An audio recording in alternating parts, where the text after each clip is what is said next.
Kapag ilang beses ka nang naglimas ng tubig sa bahay mo dahil sa baha,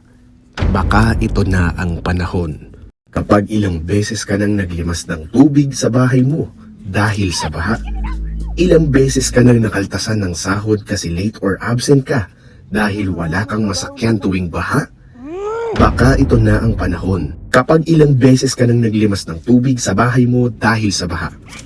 kapag nakaltasan ka ng sahod kasi late or absent ka dahil wala kang masakyan tuwing baha, ilang beses nang nagsikip ang dibdib mo dahil sa pagtaas ng presyo ng mga bilihin, baka ito na ang panahon. Kapag ilang beses ka nang naglimas ng tubig sa bahay mo dahil sa baha, nakaltasan sa sahod kasi late or absent ka dahil wala kang masakyan tuwing baha, nagsikip ang dibdib mo dahil sa pagtaas ng presyo ng mga bilihin, ilang beses ka nang umiyak dahil sa mga lies ng jowa mong politiko. Sa lahat ng mga patong-patong na paghihirap at kaapihan na dinaranas mo, manindigan ka, Filipino, para sa isang malinis na gobyerno.